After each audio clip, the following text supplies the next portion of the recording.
Muy buenos días, amigas, amigos, qué grato ya encontrarnos. Estamos con todo listo para esta nueva emisión de Enfoque 23. Vamos a mantener este diálogo con el doctor Jorge Mora, hacer un análisis de temas coyunturales, temas de interés de la ciudadanía, temas que ustedes desean conocer, el comentario y la opinión de los expertos.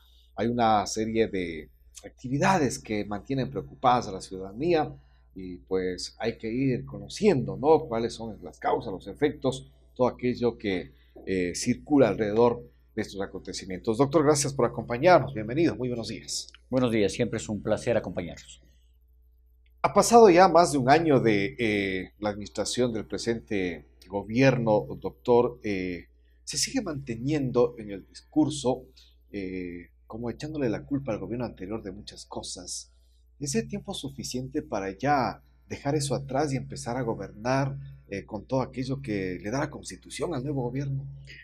Hace algunas semanas escribí un artículo que se llama El gobierno zarandengo. Porque si recordamos cuando éramos niños, el trompo zarandengo era aquello que bailaba y uno no sabía para dónde iba. Ajá. Y esa misma sensación es la que yo tengo respecto al gobierno del señor presidente Moreno.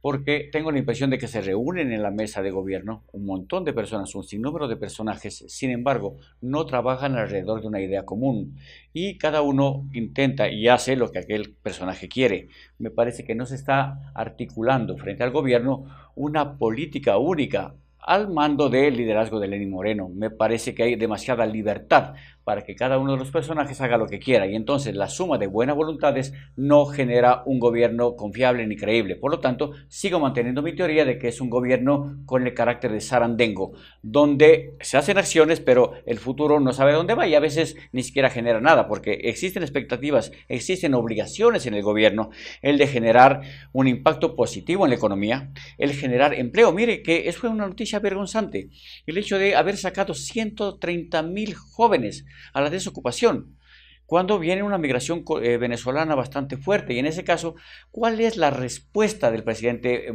Lenín Moreno frente a los ecuatorianos? Frente al mismo ciudadano ecuatoriano joven que no tiene posibilidades de desarrollo. Por lo tanto, yo creo que es el momento adecuado para que el gobierno articule en su mesa de negociaciones una política clara que nos diga hacia dónde vamos. Me parece que no existe todavía un liderazgo claro que permita tener una idea de hacia dónde vamos como país. El INEC dice que el desempleo, el subempleo se ha mantenido estable en el país. Sí, porque los personajes del gobierno pueden decir cualquier cosa. El INE también ha perdido credibilidad. Aparte de eso, se cambió el concepto. Ya no se habla, por ejemplo, de desocupación o de semiocupación, sino de trabajo creativo. Se dice que las personas deben gestionar el autoempleo. Pero, ¿cómo puede ser que sea posible, que sea aceptable, cuando un muchacho estudia, se prepara, se endeuda y frente a eso tiene que ponerse un carrito con papas fritas? Eso es un insulto al ciudadano ecuatoriano. Los jóvenes no pueden ser tratados de esa manera. Se supone que el gobierno debería tener algún tipo de política que le permita darles un trabajo real y digno. Y no nos venga con este insulto a la inteligencia de decir que el autoempleo, que el subempleo. Las cifras del instituto que da en el Ecuador, las cifras oficiales, me permito ponerlas en duda, porque no es cierto. Hay una etapa de transición a partir de la consulta popular que se dio en el mes de febrero con entidades transitorias encargadas y se ha ido ya configurando, ¿no? Con comisiones encargadas que van a nombrar la Corte Constitucional, que habrá ya también la elección del Consejo de la Judicatura definitivo, por elección nombraremos al Consejo de Participación definitivo, pero a la vez hay voces también ya desde el mismo presidente del Consejo de Participación que esta entidad debe desaparecer. ¿Cómo puede afianzarse políticamente e institucionalmente así el país? Mire, en esta misma mesa de trabajo hace algunos meses habíamos sostenido algunas ideas que creo que vale la pena recordarlas. En el Ecuador no creo que sea la forma ni la manera de elegir, sino el comportamiento que tengan estos personajes frente a su trabajo. Desde hace mucho tiempo, desde hace algunas décadas, se intenta encontrar a los mejores hombres, a las mejores mujeres, las personas más lúcidas, a los más honestos. Sin embargo, no pasa un buen tiempo y luego los encontramos o huidos o en la cárcel. Y eso habla de que el problema no está en la selección, sino en la estructura del gobierno. Aparte de eso, en esta misma de trabajo habíamos sostenido que frente a las preguntas de la consulta popular, lo habíamos dicho en esta misma mesa, yo creo que no debe existir, nunca debió existir este Consejo de Participación Ciudadana, porque es un consejo que permite generar ciertos espacios de poder, que es una especie que genera ciertas formas de presionar a que ciertos personajes estén insistentemente en la misma rueda. Es decir, en el fondo la intención es buena, pero no sirve para nada. Y en esta parte apoyaría lo que plantea el señor presidente, el doctor Trujillo, en el hecho de que debe desaparecer, y entre más rápido mejor. Pero eso obligaría a que se tome una definición, ¿no? Porque ya el proceso de elección al nuevo consejo está en marcha. Sí, Hay sí. ya los candidatos que Así están es. siendo depurados y las elecciones van a ser en marzo, ¿no? ¿Qué va a pasar si luego ahí en una consulta decidimos los ecuatorianos que no hay este consejo? Por eso es que debería haber una idea de hacia dónde vamos como gobierno. En principio no se puede estar improvisando. Cuando una persona improvisa un discurso, cuando una persona improvisa la vida, no vamos a ninguna parte. Es el hecho de tener ideas claras. Por eso es que me llama muchísimo la atención. ¿Cuáles fueron las ideas profundas que tuvo Lenín Moreno y su equipo de gobierno para aceptar este trabajo? Se trata de no solamente estar atendiendo algunos impulsos o la iniciativa del doctor Trujillo, la iniciativa de la señora presidenta de la Asamblea, la iniciativa de cualquier ministro. Señores, falta articular un plan de gobierno estructurado, coherente y patriótico. Y no se trata de, y se trata de quitar esta serie de improvisaciones que nos llevan a mostrarnos frente a nosotros y frente al mundo la inseguridad jurídica. ¿Cuándo se da la no credibilidad en el país? Cuando se da señales vagas, se dan señales contradictorias. No puede darse ese tipo de señales porque recordemos, lo que estamos diciendo ahora se está escuchando en el mundo inmediatamente. Y eso, por ejemplo, ahuyenta la inversión extranjera. Ahuyenta, por ejemplo, las inversiones, los proyectos, los planes de financiamiento. Ahuyenta inclusive la misma credibilidad del pueblo ecuatoriano que ve que sus autoridades no tienen el carácter suficiente y tampoco tienen la interesa para articular un plan que tenga pocas ideas, pero que sean concretas, que sean alcanzables y que no permitan jugar con la ilusión de 17 millones de ecuatorianos. Y eso me parece que es un acto de deber cívico en el cual deberían estar empeñadas las autoridades. Pues, ¿qué tanto beneficio o daño le puede hacer a un país, un presidente que ha dicho ya públicamente que a él no le interesa una reelección, que más bien está contando los días para terminar este gobierno? Es decir, ¿qué tanto puede ayudar para que sea sólido su gobierno? Mire, a la larga, cuando uno acepta un compromiso cívico, un compromiso laboral, en mi trabajo yo no puedo entrar a hacer mi trabajo y decirles, vean señores, háganlo rápido porque lo que quiero es irme en los términos que lo dije el presidente, ¿no es cierto? Un poco más groseros. Cada persona, usted en el periodismo no creo que esté contando las horas para irse o para jubilarse. Y yo creo que el presidente cometió un error y que debió haberlo corregido. Porque si tú asumes un compromiso de gobernar, debería ser con la misma intensidad en el momento que entras y en el momento que terminas.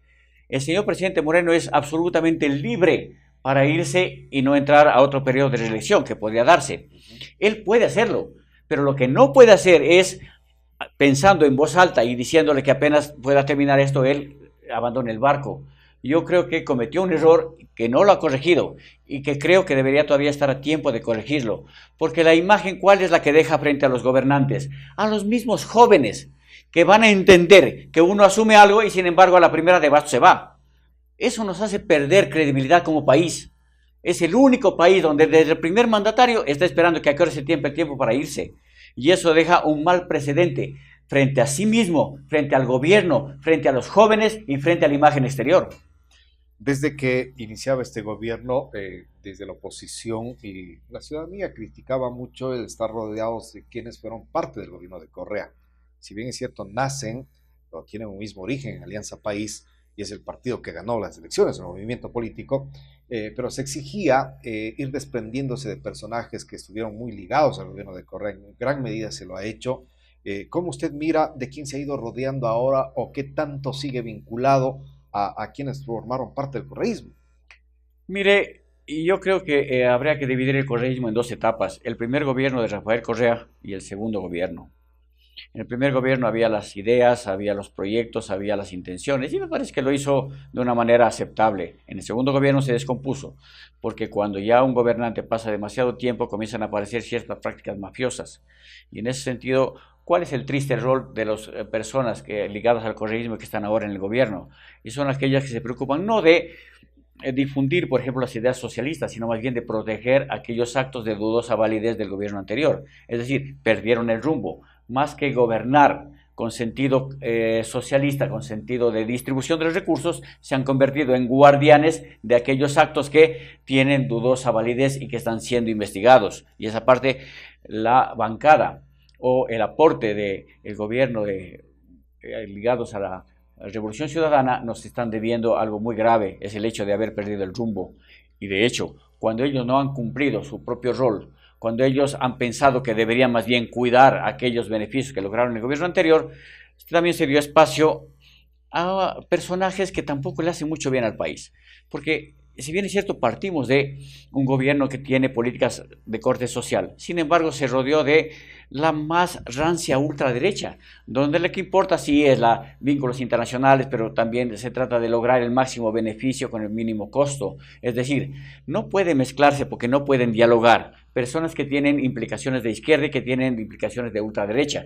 Yo creo que en esa parte le faltó al gobierno tener un poco más de equilibrio, de buscar una política más de centro, entre personas compatibles, porque caso contrario, lo más evidente es un divorcio, y un divorcio en malos términos, porque nadie se va a entender con nadie. Y es más, cuando las intenciones de la derecha es lograr generar una economía más de mercado, donde los que se benefician son pocos, y donde desde la izquierda, en vez de pensar en las políticas sociales, están pensando en defender lo que dicen ellos, los 10 años de la década ganada, que es más, se traduce en defender ciertas canonjías que lograron ellos. En ese caso, el desgobierno es evidente. Por lo tanto, debería haber, igual, una crisis de gobierno para lograr mantener cierto equilibrio entre la visión social del gobierno anterior y con la cual ganó el presidente Moreno, y también una visión de mercado, pero que tampoco sea del capitalismo salvaje. El Ecuador no es un país de extremos, nunca llegó a ser socialista, tampoco llegó a ser capitalista puro. Por lo tanto, somos una mixtura, somos un mestizaje, y en el plan de gobierno se requiere, entiendo, políticos y políticas más de centro. Esto a lo mejor se podría entender el por qué hermanos del señor presidente de la República están formando estructuras de nuevos movimientos políticos, quizás para luego respaldarse en aquellos y dejar definitivamente herencia al país. Mire, a mí me causa un malestar en el hecho de que sean las personas ligadas por sangre a los gobernantes, porque lo que genera es nepotismo. Yo creo que la participación ciudadana debe darse en términos de ver otros espacios, porque aquí no es que existan, en el Ecuador no solamente existen o correístas o anticorreístas, lacistas o antilacistas. Yo creo que hay millones de ecuatorianos que pueden entregar una participación, no en puestos públicos, sino en espacios como este donde uno puede dialogar y participar, en la medida que existan voces que puedan dar otros puntos de vista más equilibrado. Yo creo que le haría bien al país. No se trata de estar en los mismos o con los mismos, sino de abrir un espacio. Somos 17 millones de ciudadanos y en este caso existe una gran masa de jóvenes que se han preparado en el exterior con las políticas sociales del gobierno anterior y que están en el país y que están haciendo trabajos miserables. Pero estas personas tienen la capacidad y la capacitación. Hay que regresar a ver estos jóvenes que creo que le harían un gran aporte al país, inclusive para poder salir de estas viejas figuras que fracasaron, fracasan y que fracasarán. Vamos a hacer una pausa cortita. Mantenemos nuestro diálogo en esta oportunidad con nuestro invitado, el doctor Jorge Mora.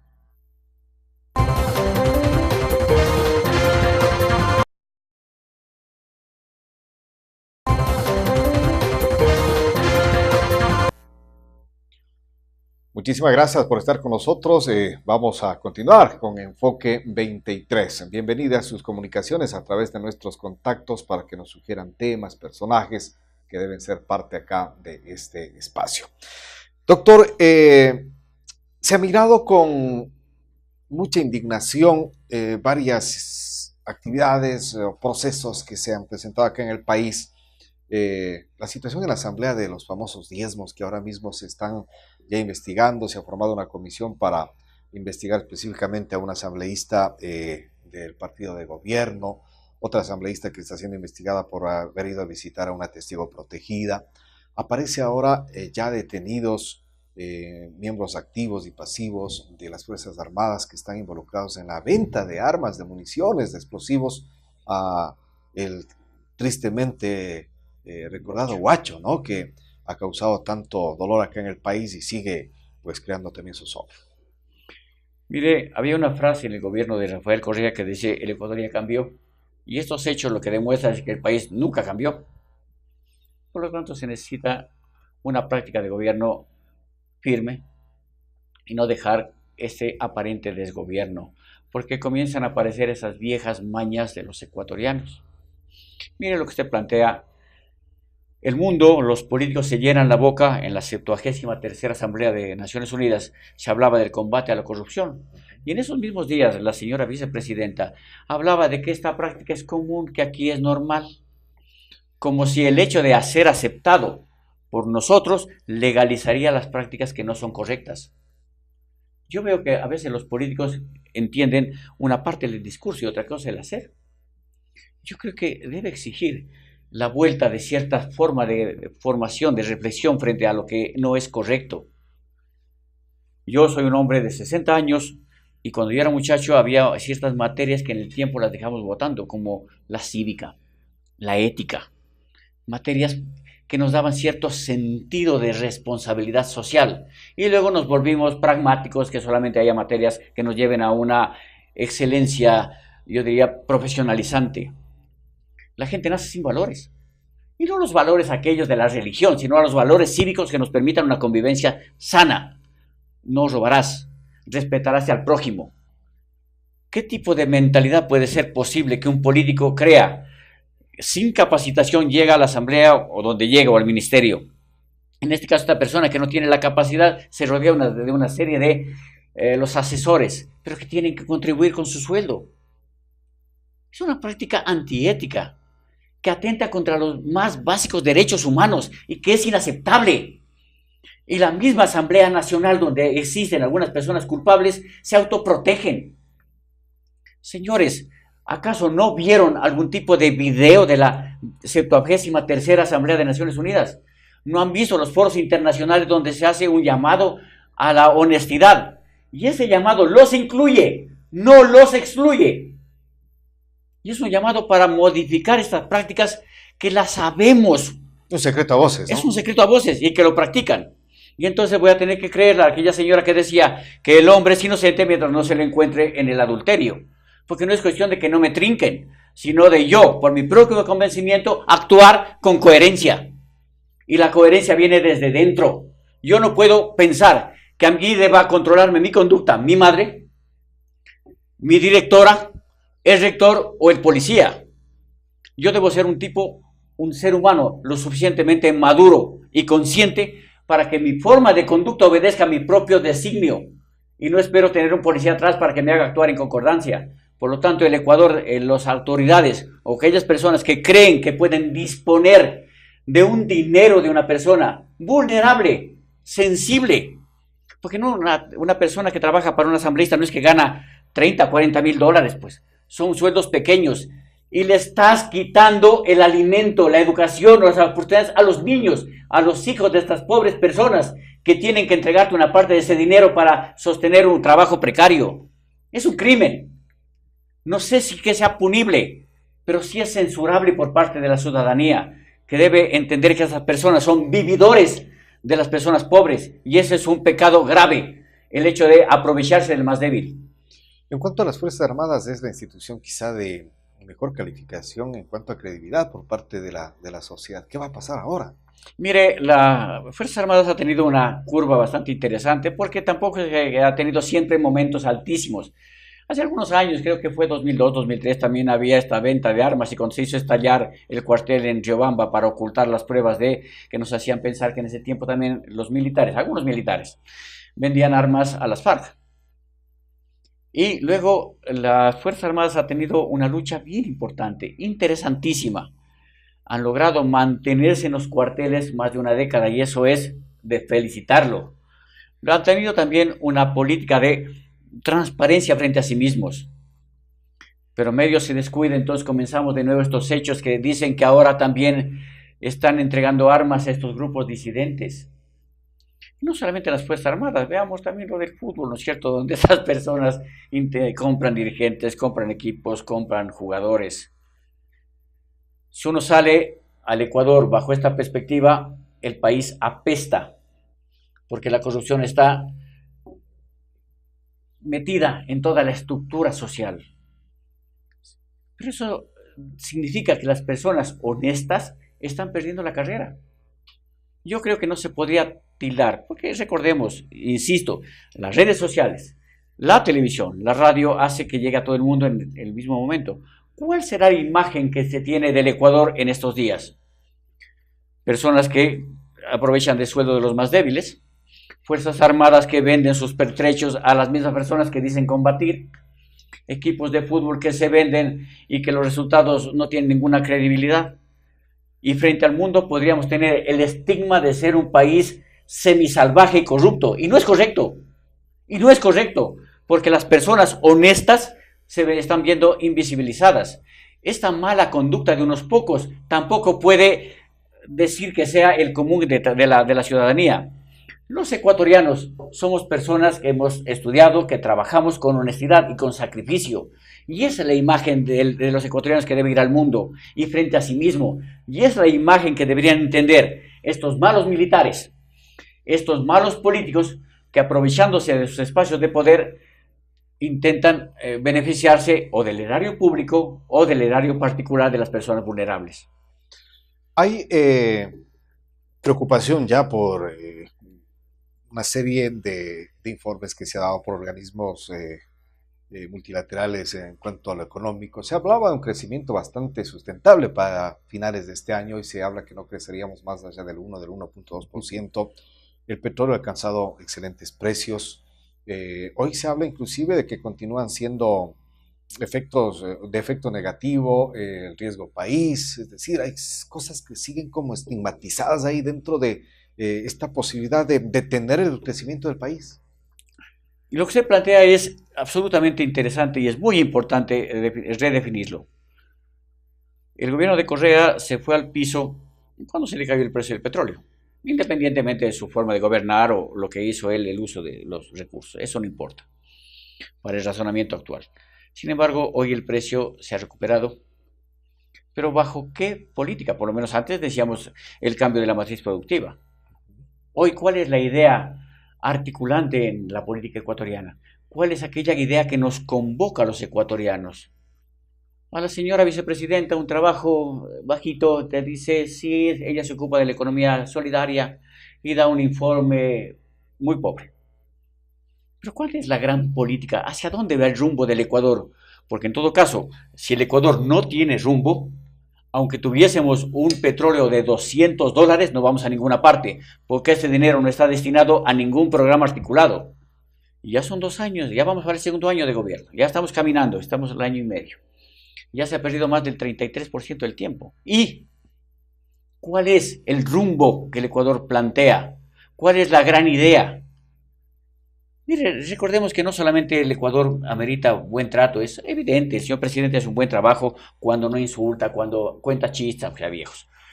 Cuando el presidente manifiesta un estado básico de comportamiento. Sin embargo, las ideas fundamentales no están.